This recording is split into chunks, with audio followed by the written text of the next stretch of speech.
are constantly in flux, but we can really invest. This is a good time to invest in us. Now, part of the problem in investing in us, well, there's a lot of problems we could talk about, but I just want to quote, great book, No Man is an Island by Thomas Merton.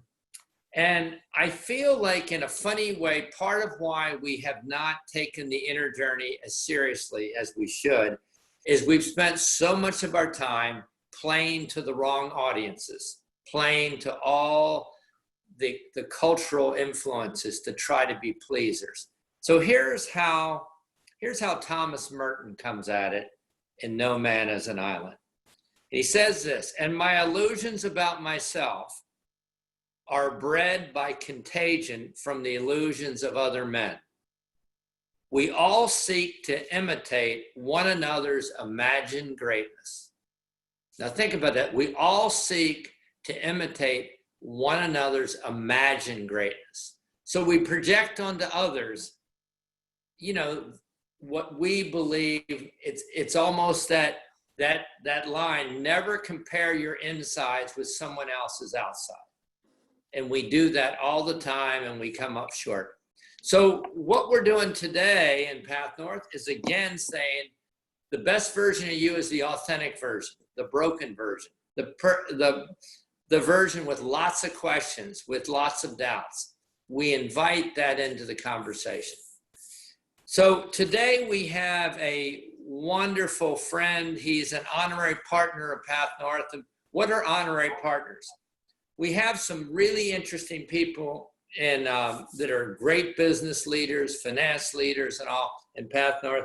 Then we have the honorary partners. These are people who think about the world in totally different ways. These are the Tim Shrivers, the head of Special Olympics, the Stephen Clapp, the head of Juilliard.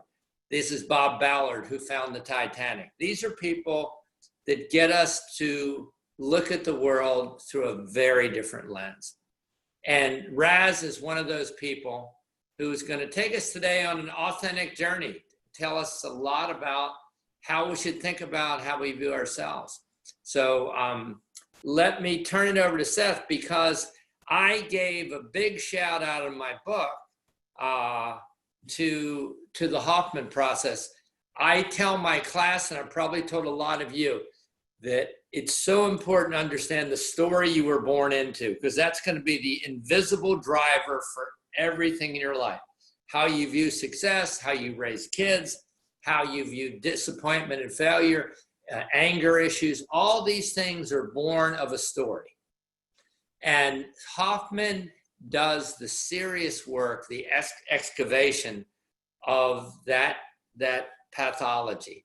And so I say to my class a lot of time, and I've said to some of you, if you want to do a deep dive in understanding the drivers of your life, go to Napa and spend some time with this group. They are pretty extraordinary.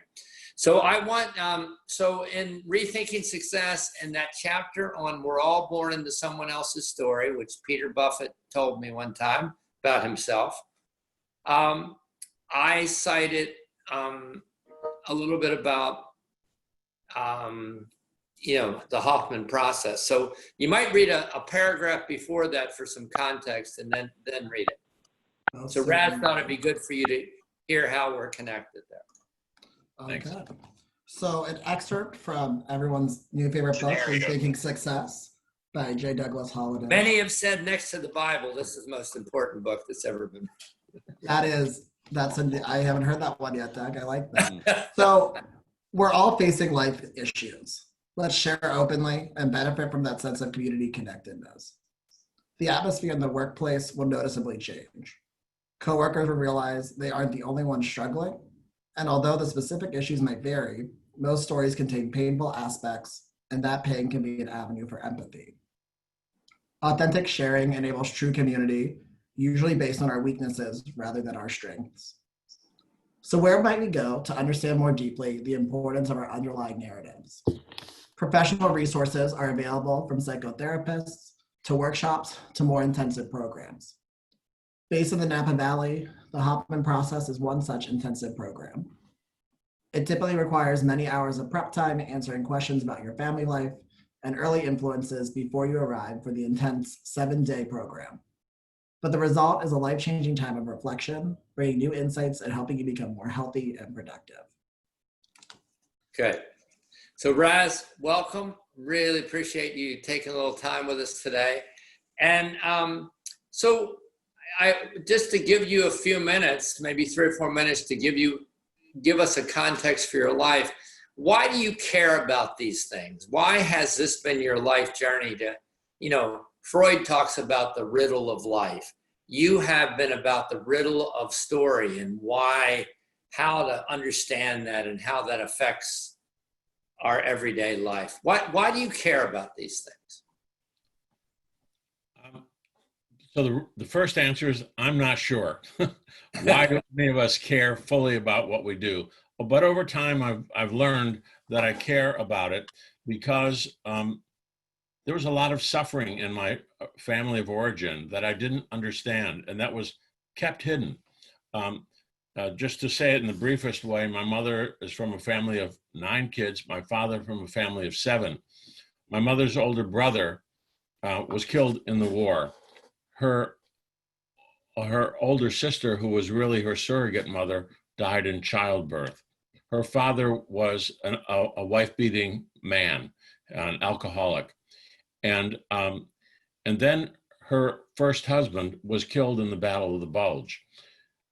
Only about 3 years later, she met my dad, and they got married. My dad, his older brother was, by the way, both of my parents are first-generation Americans. All 4 of my grandparents immigrated here and to the States. And so there's a lot of European influence. My mother is Scandinavian. My dad is Italian, Sicilian. And my dad's family, his older brother, whom he idealized, was killed in France in World War II. And my dad was an infantry lieutenant leading a platoon, and he fought his way across France and into Germany until he was badly wounded. And so there was a backdrop of grief amongst the grandmothers, amongst the siblings of my parents, aunts and uncles, but never acknowledged, hardly ever acknowledged. It was always striving, going forward, making the best of things.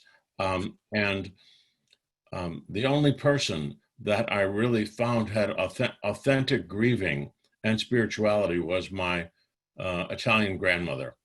And but my point is that I was surrounded by this, and yet it was unspoken, and so I didn't know what it was. It was like the air that I was breathing, and I wanted to get away from it, and I also wanted to understand it. And I was raised in Wisconsin, and for some reason I started studying Zen Buddhism when I was 17 years old. There were no books on it there. I just got this idea and the things I was drawn to. So then I came out to California to go to school at Cal Berkeley in 1966, which was a whole other Wow. opening. And I was most curious about why human beings behave the way they do. And so that's been my quest to understand that. And I've been fortunate to meet some very powerful teachers and to benefit from that, and also to have the opportunity to make contributions to other people's lives from what I've learned. So it's, our story is not, yes, we start with the outer facts. But when we talk about your story, we're really talking about the inner journey, the path toward wholeness, love, meaning, our struggles, path toward God, dignity, inner peace, contribution into the world, and compassion. Other words we can put onto it as well. So we're all born into someone else's story, and we need to find our own story. We need to find, by going on that inner path, sometimes called the hero journey, and following our pain is What'd you say? I think your mic went out a couple times, didn't it? Oh, Or maybe, it did. Is that better? yeah. Get closer. So I was just saying, there's the outer story and the inner story, and we are each of us called, and how we're called is by recognizing our suffering. Where have we failed in love toward ourselves, toward our children, in our marriage? Where do we feel not whole, not complete? And that's the entry point. And that's, many metaphors for that, but that's the entry point into the dark forest. And So Raz, let me interrupt you there. And that's an unusual entry point. Most entry points to places are success, accomplishment, the perception that you are a thriving person. You're saying really the exact opposite. You're saying the doorway in is pain and suffering. Doorway into enlightenment, the doorway into change. Is that what you're saying? Well, let's make a distinction between success. A lot of outer success is to compensate for inner feelings of being inadequate, for inner feelings of not being good enough, for wanting to achieve to get our parents' love and admiration, or to prove that we're really okay.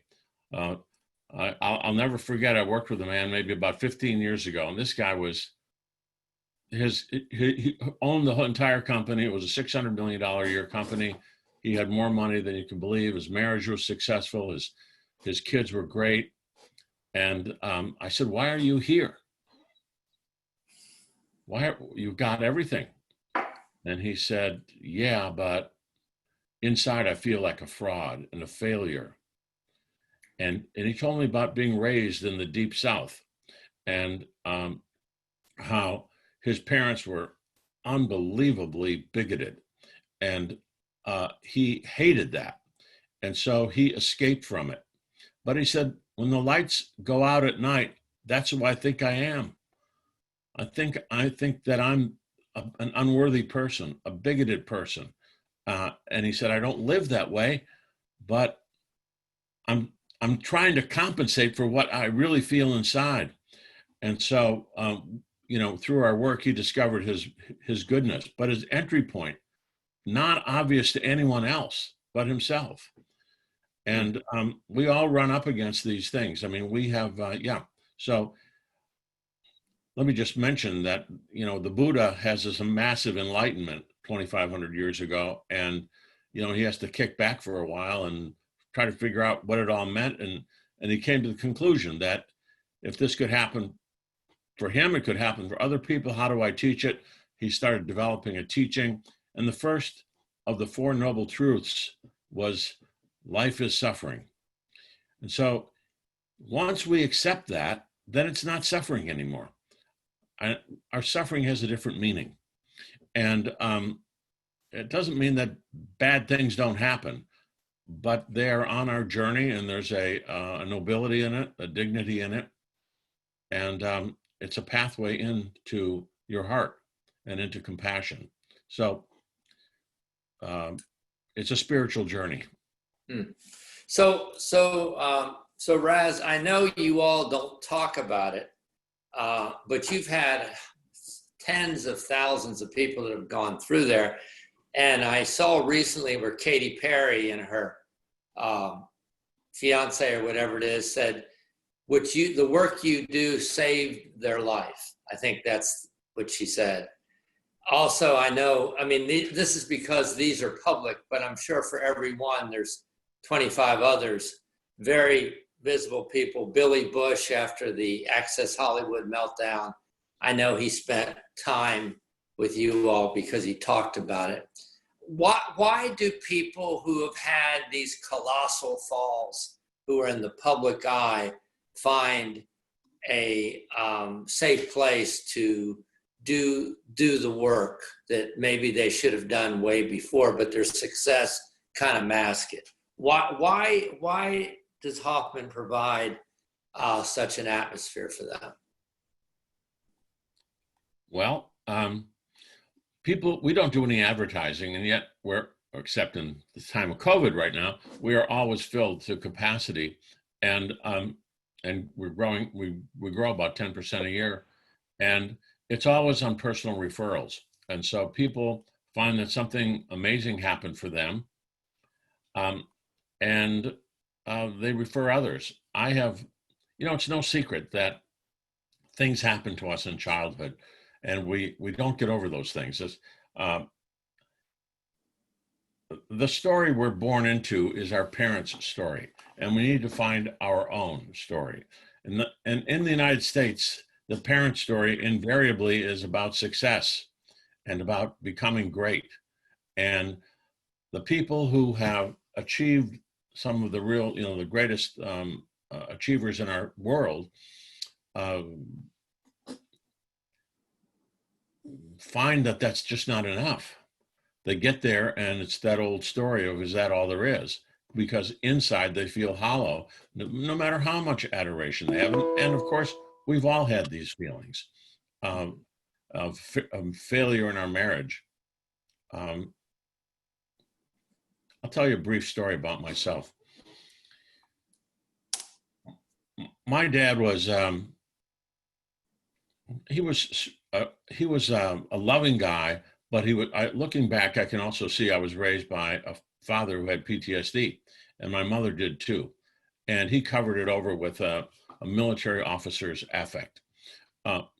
And so, plus he was, Sicilian. And as a kid, he would never let me cry. That was a sign of weakness for a boy to cry. And so he could look at me and say, "Don't cry." And eventually just he could shoot me a look if he felt that there was a whimper there, and I would know to stop crying, to suck it up. And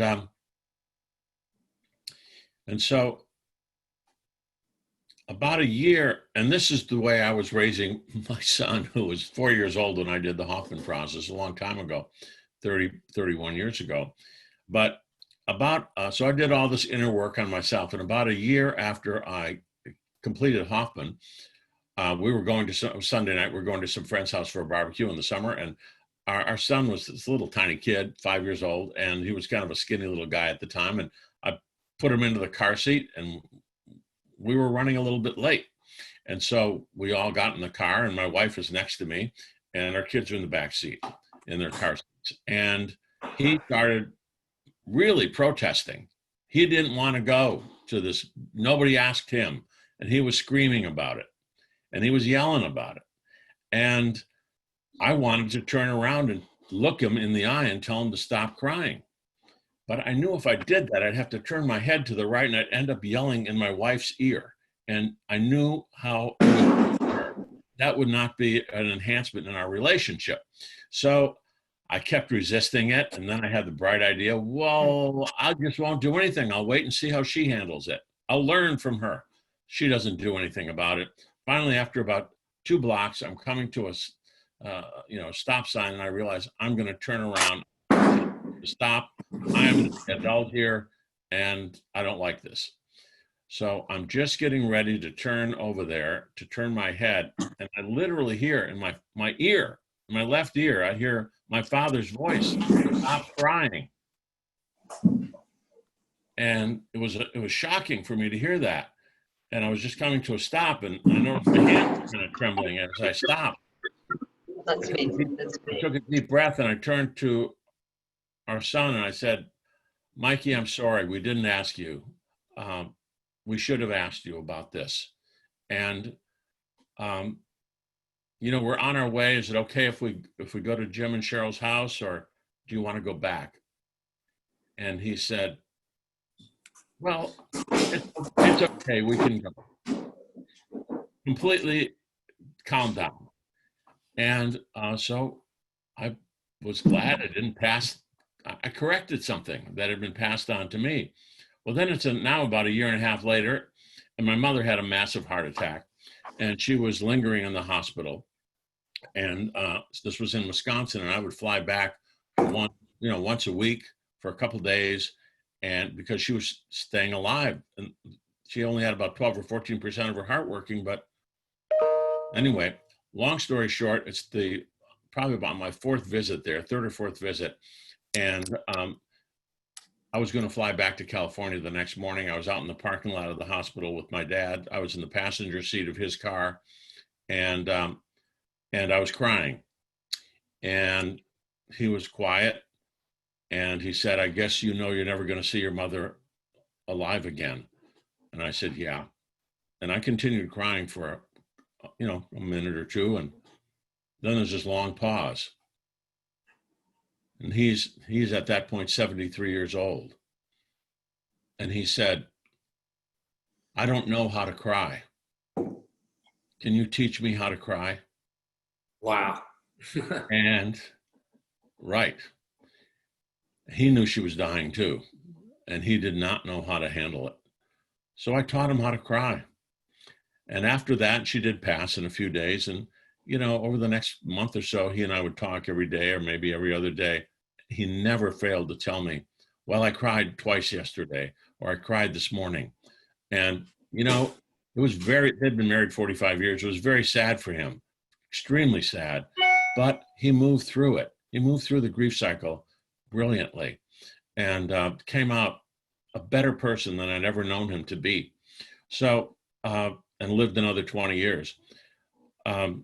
So I just tell you the story because there it is, it's from father to son, involved my own son, and coming back full circle to my father. So we are born into other people's stories. And I sometimes think of it like the astronauts who are trying to achieve exit velocity from the gravitational pull of the Earth in order to get into outer space. And we have to achieve exit velocity from the story of our own parents.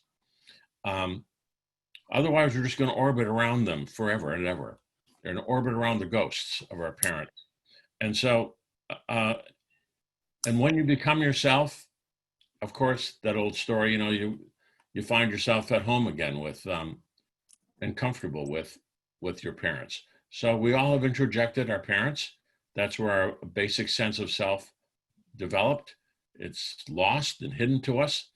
And yes, we go behind that curtain and look again at the things that we learned in our very tender years when we bonded and were attached to our parents unconditionally. And so a lot to the extent that our parents were loving and great and all this good stuff, we inherited a treasure trove, but no one's perfect. And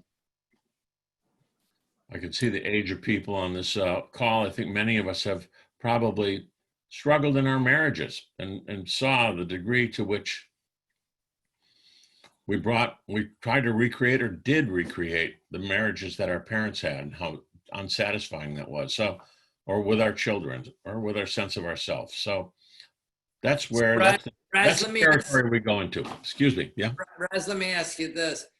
As you sit here now, you came from, as you self-declared, there was a lot of issues and things. Do you feel like you were as healthy as you could possibly be in terms of your relationship with your own kids, relationship with the past? Do you feel like in some senses you're a man at peace with himself, or are you a man still striving? Both. I've achieved a lot of peace, a lot of compassion for others and for myself. I was born into striving, and I did a lot of striving in my life. And, I still care greatly about many things. And I'm striving, but my striving is more like making a contribution now. Okay. So Raz, I'm going to fire certain things at you, but where's the place of forgiveness and getting free from your story? Forgiveness is, it's a tricky slope in some ways. Forgiving ourselves, forgiving others, forgiving our parents. What do you see as the place of forgiveness and becoming our own self? And what's odd about this conversation, I've learned from you and my own studies over the years that, you can be 80 years old and still be struggling the same way when you were 5 and you were being screamed at. You still have all those fears and pathologies. So where does forgiveness come into all this? Thank you. Well, first off, when you think back on something or someone or some situation and you still have anger or pain, then there's still work to do. You haven't been able to forgive it. And I once read, I was going through something very, very difficult about 12 years ago, and I'd been betrayed by an employee. And I remember reading somewhere where they said, forgiveness is a great idea until you actually have to do it. Exactly. Easier said than done. And we all have this idea that how important it is, but yet how do you do it? And so it has to do with compassion. And a passion is always about suffering, the passion of Christ. And it's about what do I love so much that I'm willing to suffer for it? And so compassion is the ability to be with, C-O-M, to be with suffering.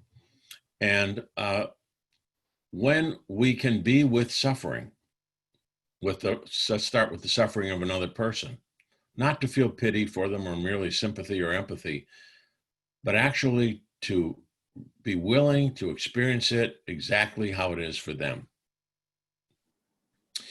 Then we know that they are only trying to fulfill something important to them. And the hardest form of compassion is self-compassion, to forgive myself. And so, when David Brooks came out with that book, The Second Mountain, I think it was called, and it was about 1.5 years ago, and I was in a lecture hall in San Francisco with Liza, my wife, and we were listening to him, and at the end of it, he was taking questions, and someone said, well, this is all great, David. I love your book. I love everything you're saying, but what about Trump? What about Trump? It's like, and Brooks very calmly said, the first thing I want you to know is that nobody's born that way. And he said something happened to him.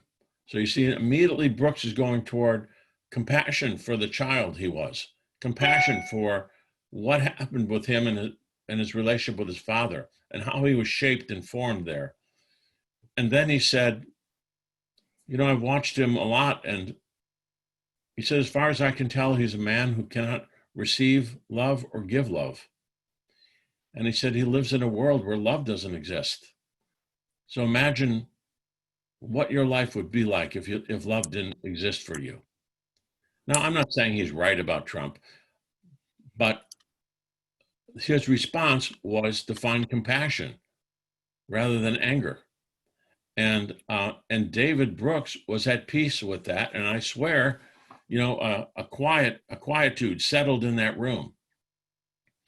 And so forgiveness is about understanding deeply, emotionally, from your heart, that the negative things that are happening to us are part of our learning path.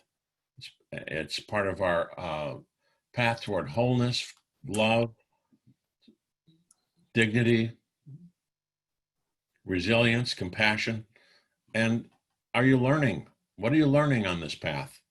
Are we learning? So, as I said, the entry point is suffering, but inside the path is the light, is love. Yes. So, I heard of this story once where this man was on in New York on the subway with his 3 kids, and they were screaming and running around and totally out of control. And he was blankly looking out the window. And everybody in that car was just really upset. And finally someone said to him, you've got to get control of these kids. They're just doing crazy things here. And he just almost woke up from a dream. And he said, we just left the hospital and their mother died. And I'm sorry, I just am not present right now. And I realized when I heard that, you pivot. You go from judgment to compassion in a very easy pivot once you know the story and the facts. And the problem is, many times we don't know the circumstances of all the people that drive us crazy in our world and in our background. So just understanding that gives you freedom. So David, Raz, if you were to say 3 truths, simple truths that people in this call that you'd want them to know, let's say that this is the last time you could communicate 3 truths. If you do these 3 things, or practice these, or pay attention to whatever I'm going to tell you, I believe, based on my experience and study and my whole life, these will change you. And these will make life work much better. What would those 3 be? Wow.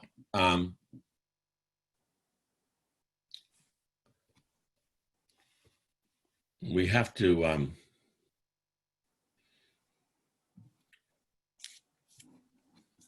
well, one thing is, wherever you're suffering is an entry point. The dark night of the soul is a well-worn path to God. And so instead of trying to run away, compensate, numb yourself, find out what is the nut of this suffering. The other is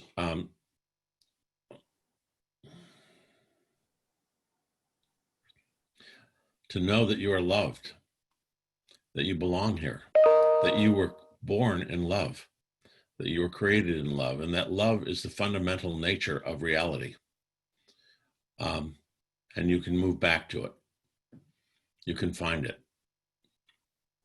And the third is a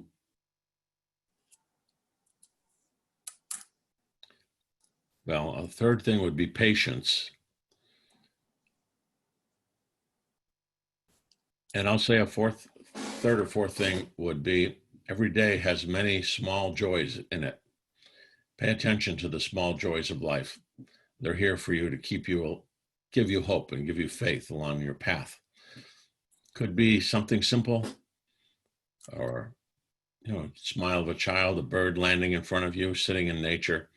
But just pay attention to life outside of yourself, and connect with the aliveness that you're a part of, that is everywhere around us. And I'm making these things up as you speak. No, it's good. Let me try to say those to you. See, so you said, number 1, our entry point into transformation and change is suffering. If we pay attention to it and realize there's something there that must still be unfinished. 2, we need to know that we're really loved, that those touches we've had with love growing up or at different points, that is the fundamental reality of life, and we just need more of that. That's the oxygen we breathe. And it's who we are. Yeah, that's who we are. Your nature is love too, when you're in touch with it. Okay. And third is just to be patient. This is a journey. It takes a long time to undo and unravel some of the complexities of our soul and our history. And fourth, the world is a wondrous place, but we have to see it. We have to have eyes to see it, and we need to celebrate the small things and pay attention, because it's all around us. And it doesn't have to be grandiose things. It could be very minor things, but things that show up to make us feel hopeful. Is that the 4? Yeah, that's it. Okay. And the other one that came to me as I was listening to you recite this back is practice. Practice. By that I mean, like, Mother Teresa was asked why she started the Sisters of Charity and why she did what she did. And she talked about, after World War II, seeing what Hitler had done and really looking into her own heart. She said that she found there was a little Hitler inside of her. And she decided she had to turn her life over to God and to somehow reach the most, quote unquote, unworthy people, that they were all deserving of God's love. And she decided to turn herself into that channel, always knowing she was working against the little Hitler inside of her. That Wow. didn't go away. But practicing Yeah.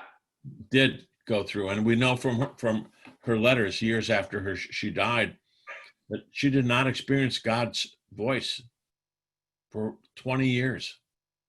She would pray and never heard anything back.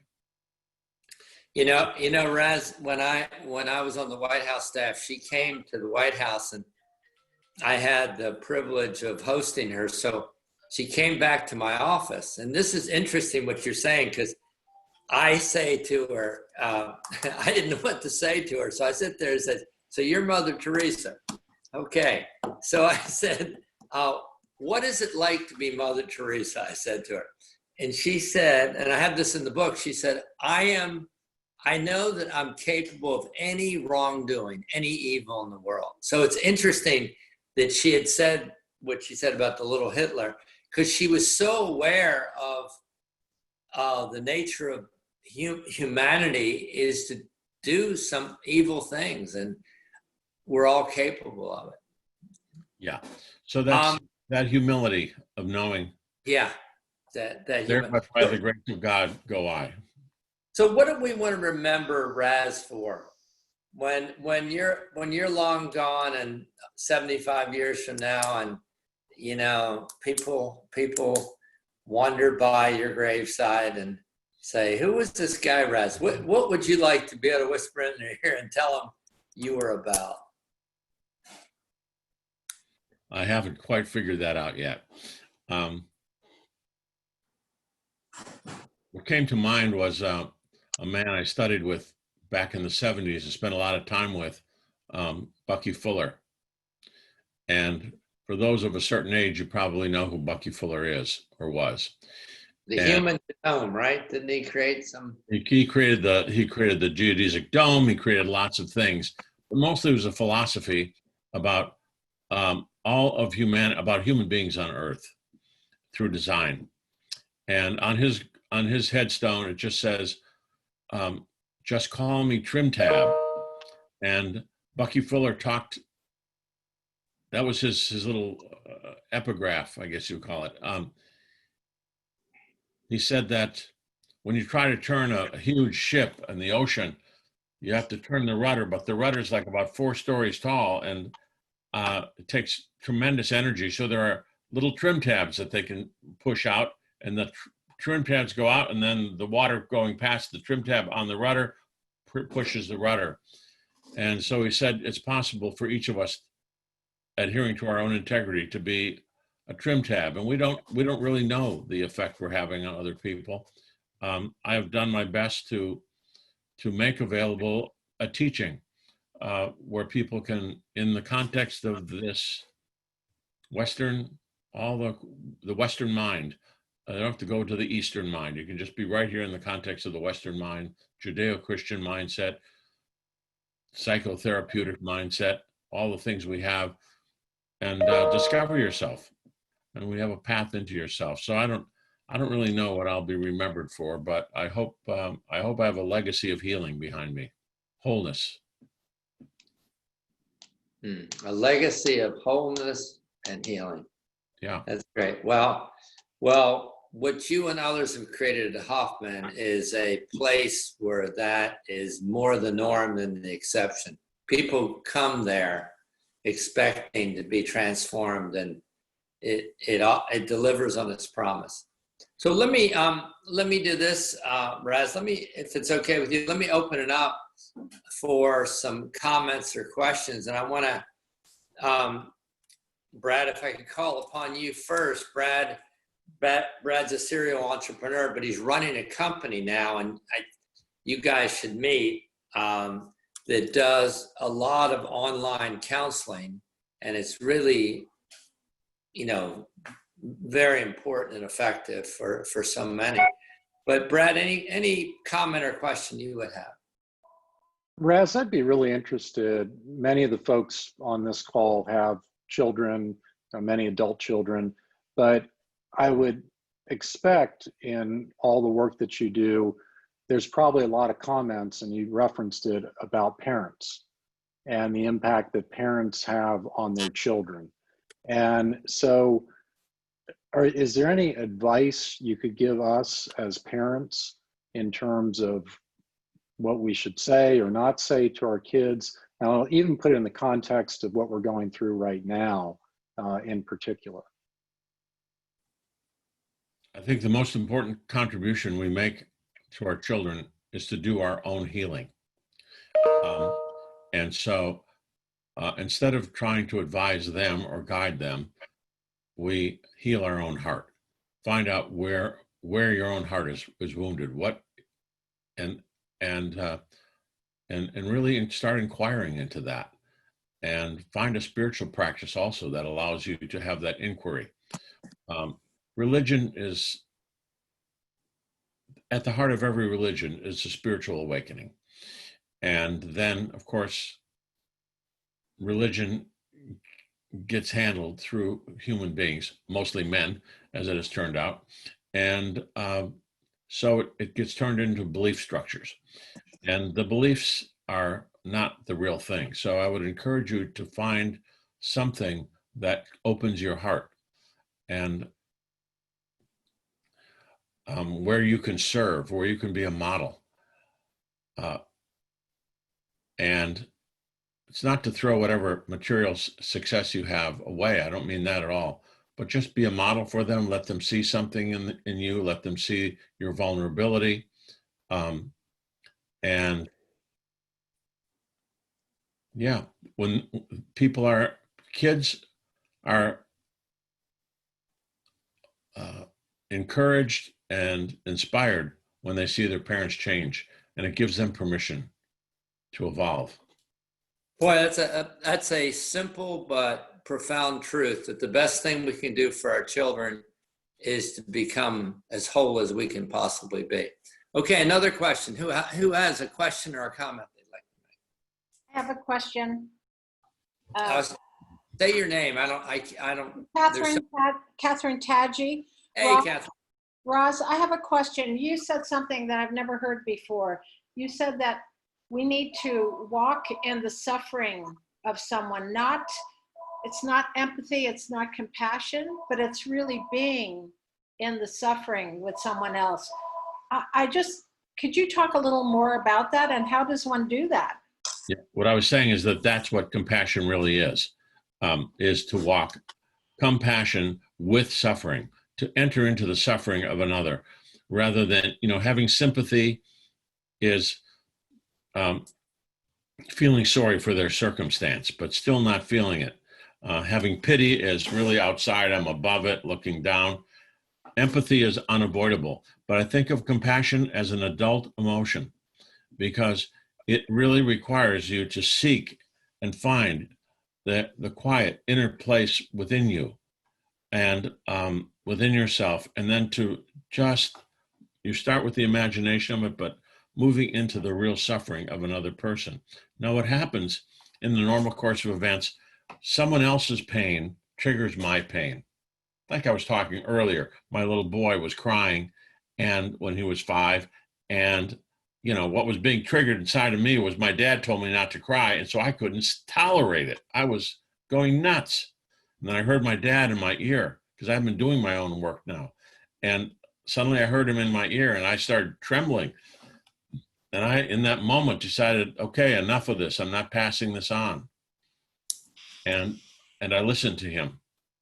And I have to tell you that growing up, he became my teacher, because he was emotionally whole. He still is my teacher in so many ways. So yeah, it's being willing to enter into the pain of another. I was going to say, in the normal course of events, someone else's pain triggers my pain, and I have two choices. I can either push them away, usually through anger, or or judgment, they're wrong, I'll push them away, or I can feel sad and bad about it and withdraw. Compassion requires that we stay present to the suffering and in the unknowing, and just being there, being there, being there. Keep bringing yourself to it. And then something will come to you, something unbidden, something you don't even expect, to tell you what to do, to explain to you, you'll be able to reach out and make a difference. And sometimes you have to sit for a long time and just be there. Okay, Raz, I want to make sure we get a couple others. Here's a yes or no question before we go to the next one. In your judgment, can people change? Yes or no? Yes. Okay, next question. Raz? Raise your Say- hand. Greg This- Boyson. Got it. Greg, Oh, I actually wrote you through the. I saw it. I read it. Yeah. I haven't responded yet. So, yeah, and really enjoyed your presentation. Thank you. It's very heartfelt, and really felt what you were talking about. I've known about Hoffman for some time, never been there, and I should go up. Buddha said there's suffering, the noble truth, you said it, and then there's the end of suffering.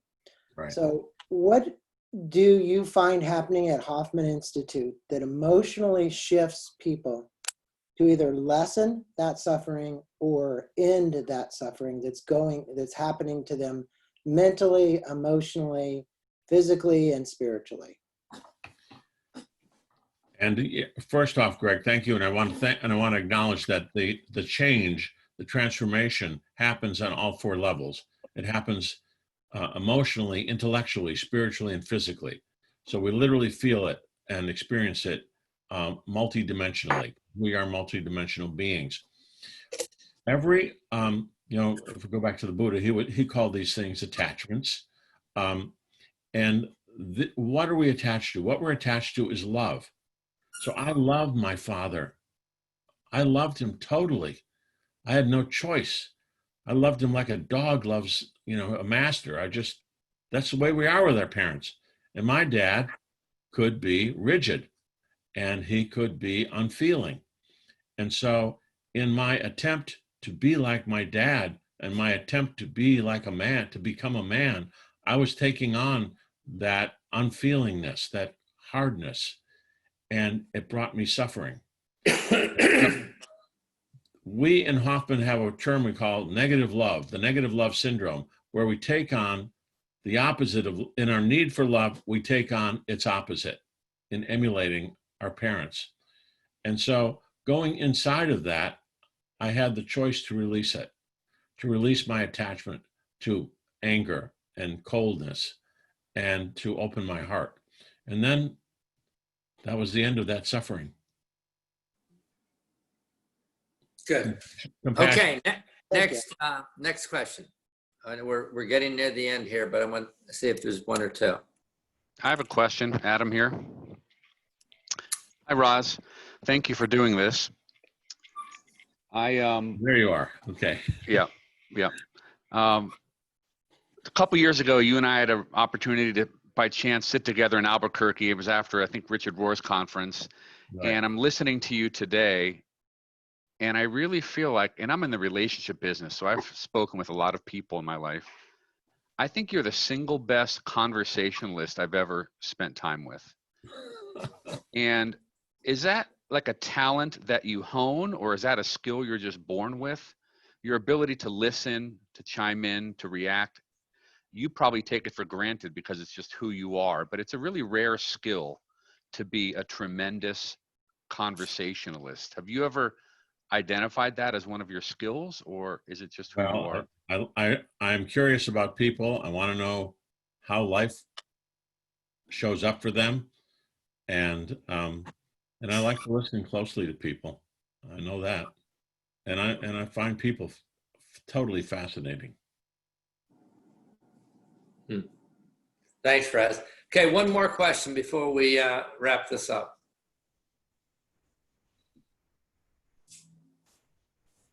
Can I make a comment? Yeah, Mohammed. Rashid, yeah. I guess, as a first generation immigrant in the US, obviously, I kind of traveled between the third world and the first world countries. And in many ways, I feel that many of our issues and tribulations is because we as a country have lived in affluence and without real sufferings for a long time. Whereas many of the immigrants coming in from different parts of the world, we have been through conflicts and personal tragedies and societal issues that maybe hardens us a little bit more than otherwise, so that we begin to focus more on the larger issues of human condition as opposed to many of the superficial things that we all worry about and get distracted with. So I find the conversation very refreshing. The inner core of who we are as human beings, and less about who we portray ourselves to be to our neighbors and to our peers. So thank you for your heartfelt conversation. This is very enlightening. Thank you. I think, Muhammad, this is what is meant when we, at the heart of what is meant when we say we are a nation of immigrants. I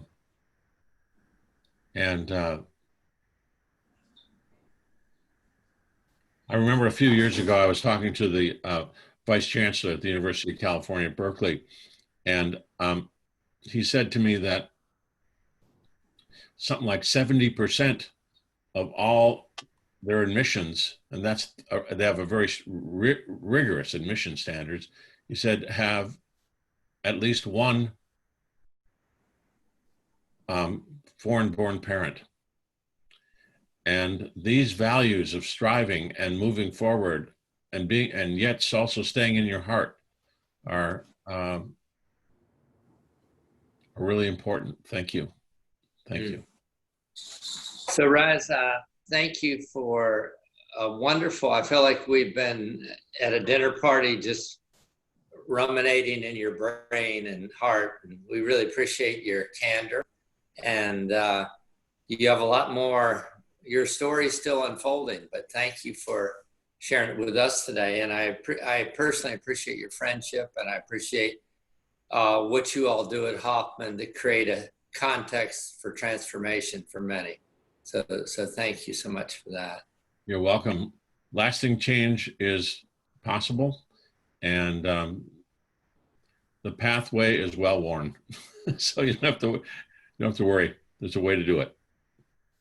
So I'm going to close with Bonnie Ware, who is a palliative nurse in Australia. She listened to the stories of those who, in their last moments, and she was always curious what the regrets were, so she would ask them. And one of them said this, which I think is not unusual. They said, "I wish I had the courage to live a life true to myself, not the life others expected of me." And those others can be our story, with our family or our peers. But what we're all trying to do is find out how to be anchored in our story. Well, thank you, Raz. You helped us today. We really appreciate this. And with this, let me, by the way, we had a great evening last week with the friends who'd gone to Morocco. We had a reunion of our Moroccan group.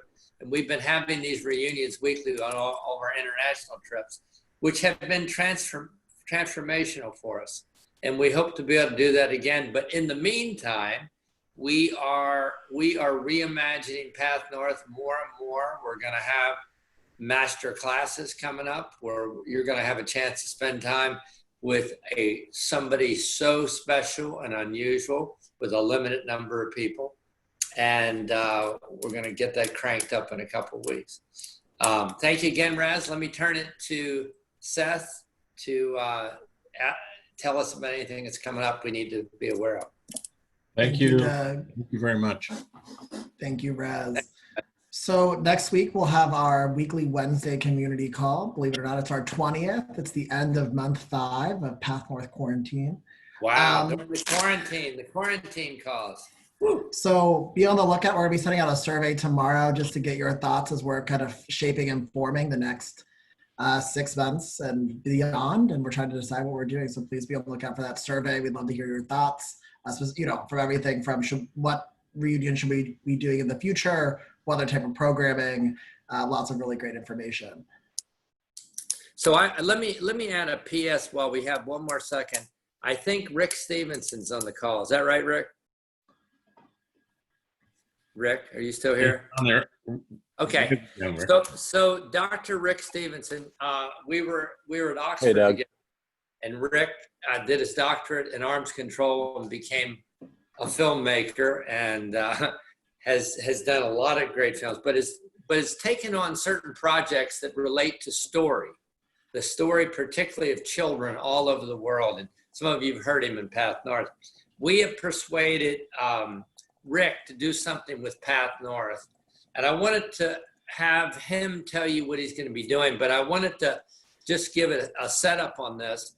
I always wish that I had the actual voice of my parents so that I could hear what they thought about life and heart, what really they cared about.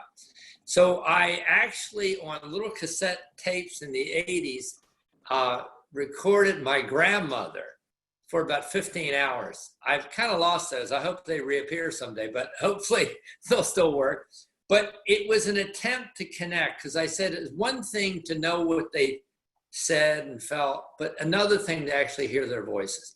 So we're going to have a project that has actually two parts. We're going to eventually interview every member of Path North and ask them 7 questions about meaning and record that and make that a part of our library in Path North. But the second is a deeper dive into your life. So if you want Rick, who is very accomplished and has done this for years and years, to spend time with you and your spouse, you and your family, and to really dive deep and to end up with a couple hour, recording of those conversations that are for you and you alone, he's going to be doing that. So Rick, why don't you right now, if you will, why don't you just describe, I've done an inadequate job, but tell them about what you've been doing with boys and then why you're going to do this, why this is important. Well, I've had a revelation this morning, Doug, so thanks for asking me. I'm, given how interesting, varied, and accomplished this group is, I consider this a great honor to have a chance to talk to everybody individually and reap as much wisdom from them as possible for my own good as well as anything else. We did talk about this sort of being legacy interviews and trying to collect wisdom on this idea that, this African expression that as people pass away, a library burns down. And that it's our responsibility as human beings to leave the world a better place by sharing what we learned and leaving it through our stories. But the revelation that came through this morning was actually something in addition to that. And that is, I run this camp called the Prodigy Camp for the most talented young filmmakers and songwriters from around the world every summer. And we had to cancel this year for obvious reasons. But I've done something using the interviews called personal story mentoring. And every kid this summer I've had an hour or two meeting with to discover what they needed, the film they needed to make this year, the song they needed to write this year. That's all based out of where they are as human beings. What their arc is, what they need to understand in terms of finding their purpose. And it occurred to me that really what I'm supposed to be doing with Path North is take everybody exactly where they are right now and help them take an inventory of their story to find their purpose right now. Like if Path North is all about, continually finding our purpose, one goal I have out of these interviews is to help people discover what's ahead of them and what they have left to do and contribute. And so I'm super excited about that idea and very honored to be a part of it. Thank you, Rick. So if you have an interest in having Rick interview you and end up with that product, which I think we all wish we had of our own parents, I think you'll regret if you don't do it. Get in touch with Gloria or Seth or me or Melanie. Just email and say, put me on the list for Rick to drill down, and we'll tell you the specifics about it, okay? All right. Hey, thank you all so much for the time, and live hopefully. We're going to get through this. Okay. Bye-bye.